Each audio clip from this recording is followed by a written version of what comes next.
Aunt Harriet's Underground Railroad in the Sky by Faith Ringgold.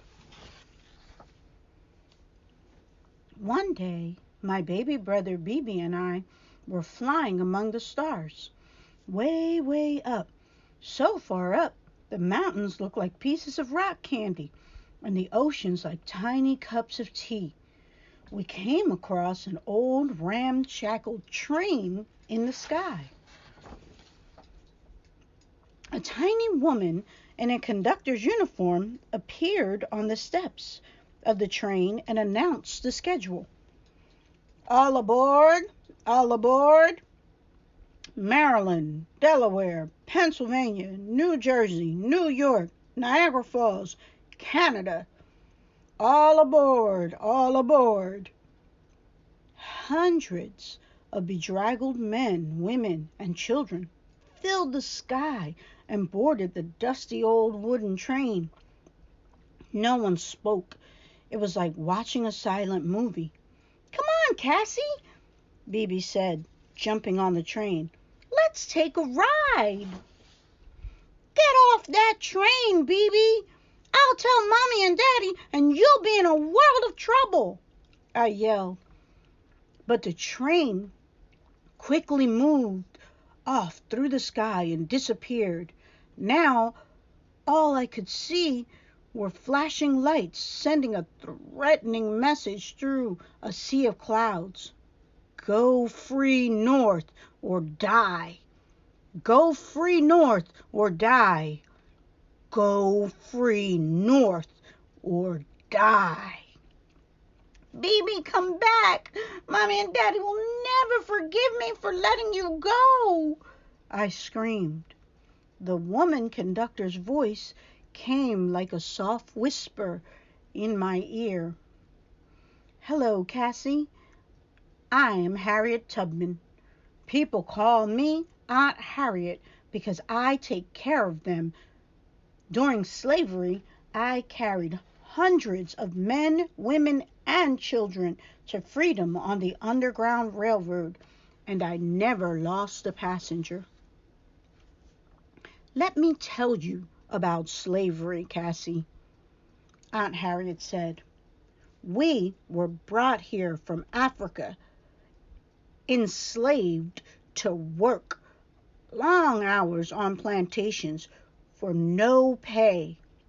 More of us died on the ships coming over than ever reached these shores. If we tried to escape and were caught, we might have a foot cut off or get sold away from our families, and then we never saw our family and friends again. A legal or church marriage was not allowed, so instead a man and a woman would jump the broom. It was against the law for a slave to learn to read or write,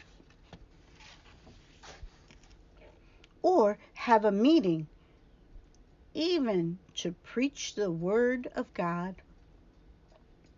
Every 100 years, that old train will follow the same route I traveled on the Underground Railroad so that we will never forget the cost of freedom.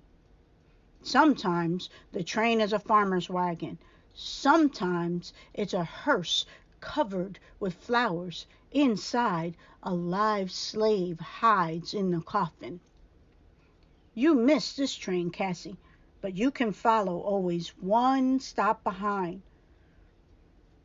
When we reach freedom in Canada, you will be reunited with Bibi. Cassie, though you can fly, being a slave will suck you to the ground like quicksand. You will have to walk many miles through the woods and waters on blistered feet.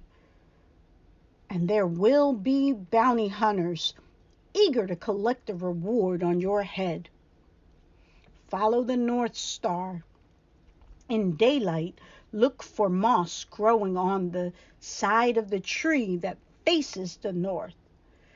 Along the way, there will be Underground Railroad agents to give you a place to stay clean clothes, and food. But until you reach Canada, you are not safe. Go and don't turn back. And remember, if you are caught, you will be severely punished. First, you must escape from the slave plantation. Tell no one. Wait until nightfall so you will not be seen. Then follow the trail through the woods to a gray farmhouse on the river. Your first night will be the hardest. Listen carefully to the song of the birds. When you are in danger, their song will become screams that only you can hear. Then you must stop and head in the opposite direction. When you lie down to rest, you will hear me sing the old spiritual. Go down, Moses, way down in Egypt land. Tell old Pharaoh, let my people go. Let me lullaby you to sleep. When I stop singing and you hear the birds scream, wake up and move on. I reached the gray farmhouse on the river. I slept in the farmer's attic. It was dark and scary. Cobwebs hung from the ceiling like gray ghosts. But the farmer and his wife were very kind. There was a note under the pillow. Dear Cassie, I'm very frightened, but I'm a big boy, and I will not turn back. Love, Bebe. Then Aunt Harriet's voice came like a gust of wind. Follow the river north until you reach a clapboard house with green shutters and a red brick chimney. There will be a blind railroad agent who will ask you to sing a song. You will sing, Go down, Moses, way down in Egypt land. Tell old Pharaoh, let my people go. And she will give you food and a place to sleep. By nightfall, you must be on your way through the woods. I found Bebe's baseball cap floating in the swamp. It was worn to shreds. I squeezed the mud out of it. Leave the cap, Cassie, Aunt Harriet's whispering voice said. Go on to a weather-beaten frame house with a star quilt flung on the roof. If you don't see the quilt, hide in the woods until it appears. Then it is safe to go in. The next night, follow the road to the bridge several miles away. I traveled through the woods and swamp. I was cold, wet, and very hungry, but I could not turn back. When I reached the bridge, I hid in a graveyard on a hill overlooking the river. It was there I found Bebe's toy soldiers and a set of his baseball cards buried alongside the grave of a boy Bebe's age. I was too afraid to cry. I lay awake until I heard Aunt Harriet's familiar whisper. Wait for the railroad agent disguised as a grave digger. He will say, I bring you a ticket for the railroad. Now the tears came streaming down my cheeks like rain. I would see Bebe soon, soon, soon. In a tiny yellow house on the edge of the city, a little girl my age gave me a ticket for the steam car and sewed a fake pass to freedom she had made on my undershirt. It read, Cassie Louise Lightfoot, freeborn in New York. Show that to anyone who tries to take you back to the slave plantation, she said. I reached the back door of a shoemaker's house and knocked 3 times. That time I slept in a secret room behind a bookcase. Bebe had been there and left another note. Dear Cassie, I have a new baby sister, She was born today. Her name is Freedom. Her mother got sick and went to heaven. She let me carry baby Freedom on my back. Love, Bibi. After a few days' rest, I started out again with new shoes the shoemaker made me. Move on, Cassie, Aunt Harriet's voice told me. You are very close to the border of the free state of Pennsylvania.